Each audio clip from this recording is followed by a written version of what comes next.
Il est tout juste 19h sur Aloula et c'est le journal. À la une de l'actualité ce soir. Industrie automobile, focus ce soir sur l'un des deux véhicules qui s'accapare tous les regards. Le nouveau prototype du véhicule à hydrogène de la société Nemix. Une consécration de la vision royale pour booster un secteur déjà performant et promouvoir le label Made in Morocco.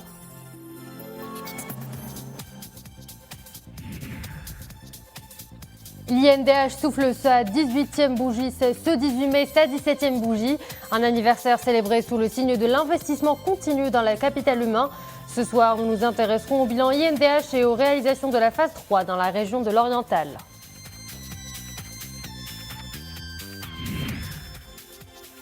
La fièvre du street art s'empare des créateurs casablancais. À la Villa des Arts de la ville, 10 jeunes artistes exposent leurs œuvres. Des créations qui prospèrent, un véritable voyage dans le temps à travers des couleurs qui respirent la vie.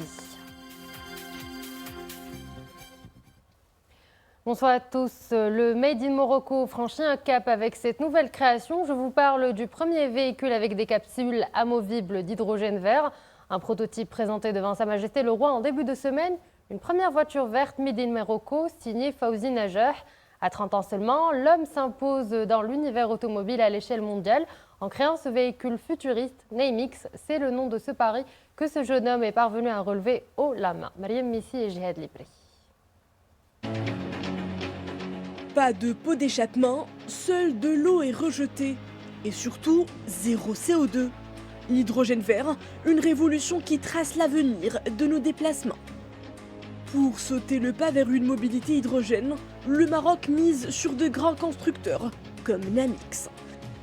Ce véhicule développé par le Marocain Fawzi Najah est le premier HUV au monde pour Hydric Utility Vehicle. Une vitrine pour faire rayonner l'excellence du Made in Morocco comme une plateforme compétitive de la production automobile.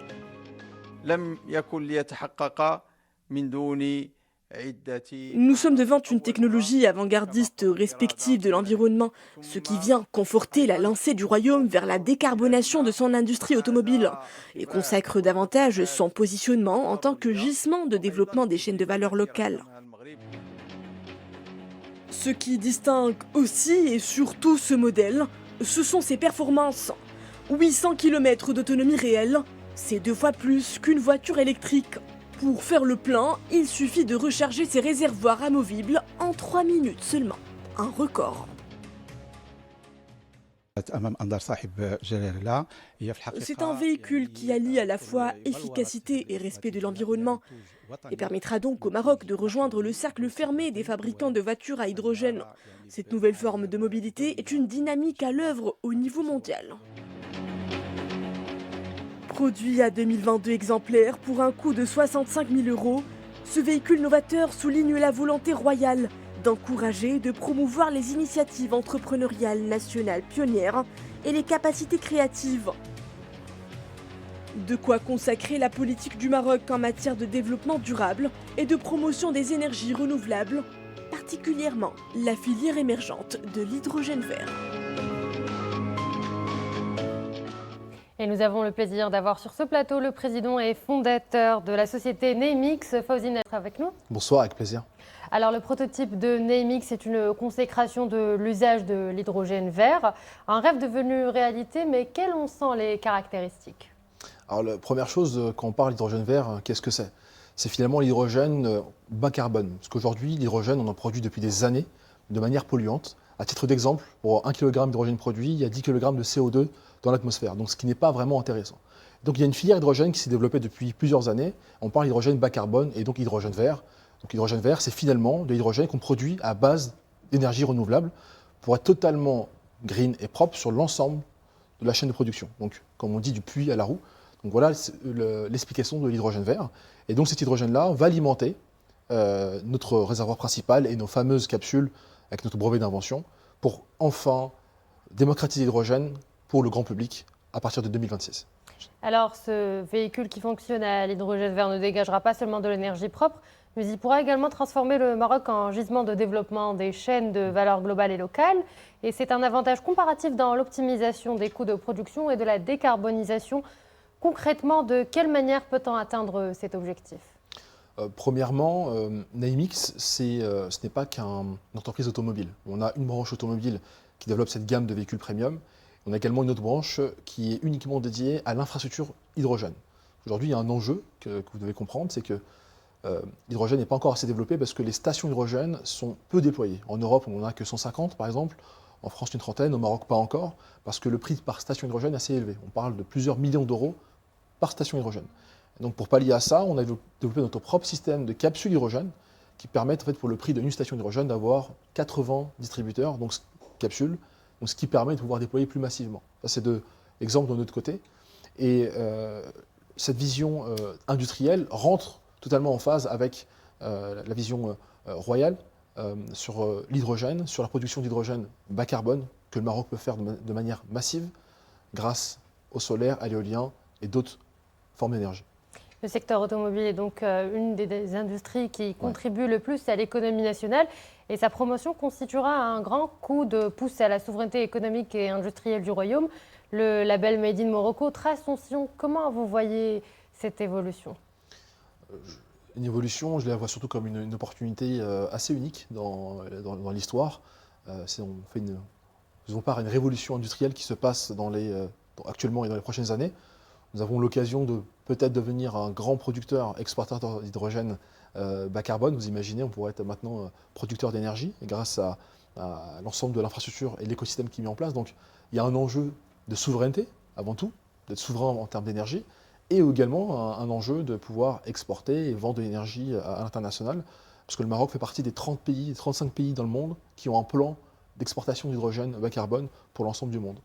Monsieur Fawzi Najjar, je vous remercie d'avoir été l'invité du journal. Je rappelle que vous êtes président et fondateur de la société Naimix. Merci à vous. Le Maroc réitère devant le Conseil de paix et de sécurité de l'Union africaine l'impératif de l'approche multidimensionnelle paix, sécurité et développement pour relever les défis du continent. L'ambassadeur représentant permanent du Royaume auprès de l'Union africaine et de la CEA-ONU, Mohamed Arouchi, qui intervenait hier lors de consultations entre le président de l'Union africaine, Azali Assoumani, et les membres du CPS, a réaffirmé que le Maroc demeure fermement attaché à l'impératif d'adopter cette approche afin de faire face aux multiples défis qu'affronte le continent africain. Et le continent continue en effet de faire face à de nombreux défis, la guerre entre autres, comme celle qui divise depuis plus d'un mois le Soudan. Le conflit s'enlise et ses victimes se multiplient chaque jour. Plus d'un Soudanais sur deux a besoin d'aide humanitaire, c'est ce qu'annonce l'ONU. Hier, les combats ont encore fait trembler les maisons de plusieurs quartiers de Khartoum. La Russie et l'Ukraine prolongent leur accord céréalier vital pour l'alimentation mondiale alors que la guerre continue à faire rage.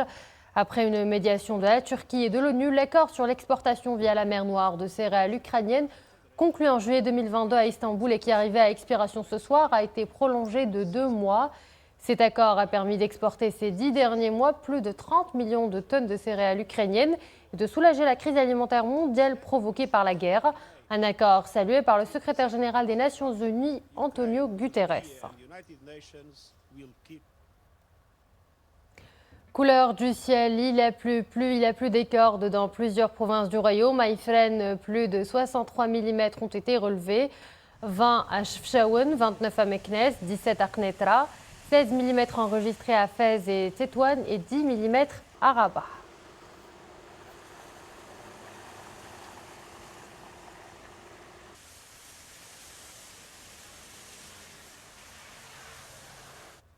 Cap maintenant sur El Jadida qui abrite la 10e édition du Salon international des professionnels de l'hôtellerie, de la restauration et de la pâtisserie et de la boulangerie et de l'alimentaire. Une édition de tous les records à laquelle participent 750 exposants. C'est un reportage de Leila Asli, Soufiane El-Brahimi avec un commentaire de Iman Ablou. C'est le grand retour après une interruption de 4 ans. Le salon retrouve ses quartiers sur un espace de près de 30 000 m². 750 marques sont de la partie.